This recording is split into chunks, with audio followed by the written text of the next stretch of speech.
Assalamualaikum warahmatullahi wabarakatuh. Perkenalkan, nama saya Denny Arosid dari PLBB 1. Di video ini saya akan membahas tentang autis. Autisme atau Autism Spectrum Disorder merupakan suatu gangguan perkembangan otak yang mempersulit penyandangnya dalam berkomunikasi atau berinteraksi dengan orang lain. Terdapat 3 gejala umum yang dapat ditemukan pada semua orang yang berada di bawah spektrum autisme. Namun, tingkat keparahan dari 3 gejala ini berbeda-beda bagi setiap penyandang autisme. Ketiga gejala ini adalah kurangnya keterampilan sosial, kesulitan berkomunikasi, dan gangguan perilaku. Mayoritas penyandang autisme memiliki kecenderungan untuk tidak merasa nyaman di keramaian, tidak merespon ketika dipanggil namanya, memiliki kesulitan untuk memahami perasaan orang lain, dan lain-lain.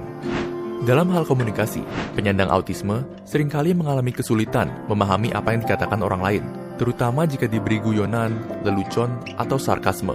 Bahkan, 40% dari anak-anak penyandang autisme tidak berbicara sama sekali saat kecil. Penyandang autisme juga memiliki kecenderungan untuk melakukan tindakan yang repetitif, seperti mengayunkan tangan atau mengatakan hal yang sama berulang kali. Perlu diingat bahwa tidak semua penyandang autisme sama. Terdapat 3 level autisme yang diurut berdasarkan tingkat keparahannya. Level pertama adalah autisme ringan. Gejala-gejala yang timbul bagi penyandang autisme ini, walaupun akan mempersulit mereka ketika bersosialisasi, secara garis besar, autisme ringan tidak akan mengganggu kehidupannya sehari-hari. Bahkan, penyandang autisme ringan terkadang memiliki IQ di atas rata-rata dan tergolong jenius dalam bidang-bidang tertentu. Contohnya, Max Park, pemegang rekor pemecahan kubus Rubik tercepat di dunia. Level kedua adalah autisme sedang. Penyandang autisme pada tingkat ini akan mengalami kesulitan lebih besar ketika berkomunikasi dengan orang lain jika dibandingkan dengan autisme ringan. Selain itu, penyandang autisme ini umumnya tidak menunjukkan kontak mata dan tidak bisa mengekspresikan emosinya melalui intonasi suara atau raut wajah layaknya orang lain. Level ketiga adalah autisme berat. Penyandang autisme ini sangat sulit untuk menjalani hidupnya secara mandiri dan bersifat kurang sensitif atau terkadang terlalu sensitif terhadap stimulus dari luar, seperti suara. Diperkirakan penyandang autisme di Indonesia mencapai 2,4 juta orang dan timbul pada laki-laki sebesar 4 kali lipat lebih banyak dibanding perempuan. Sebab pasti dari autisme hingga kini tidak diketahui. Keambiguan dari autisme inilah digabungkan dengan frustrasi yang dirasakan orang tua ketika anaknya menyandang autisme, menyebabkan timbulnya berbagai macam teori konspirasi mengenai autisme. Salah satunya adalah mitos bahwa vaksin menyebabkan autisme.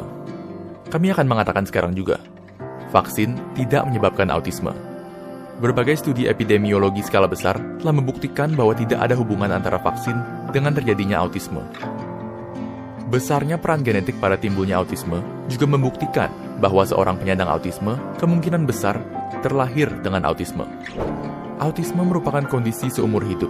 Namun, hal ini bukan berarti penyandang autisme harus sengsara seumur hidupnya. Dengan gabungan terapi dan lingkungan yang suportif, penyandang autisme dapat mengurangi gejala-gejalanya dan menjalani hidup yang bahagia. Hal terpenting yang perlu dilakukan orang tua adalah mengidentifikasikan autisme sejak dini, paling tidak sebelum anak masuk TK. Yang perlu dipahami oleh semua orang adalah cara berpikir dan cara seorang penyandang autisme memandang dunia luar berbeda. Dan berbeda bukan berarti salah. Begitu banyak orang berusaha untuk memaksa penyandang autisme untuk bersikap, dalam tanda kutip, normal. Namun, inilah yang normal bagi mereka, untuk sekarang dan selamanya. Sekian penyampaian saya, mohon maaf bila ada yang salah, mohon dimaafkan. Semoga bermanfaat. Terima kasih. Wallahu muwafiq ila aqwamit thoriq. Wassalamualaikum warahmatullahi wabarakatuh.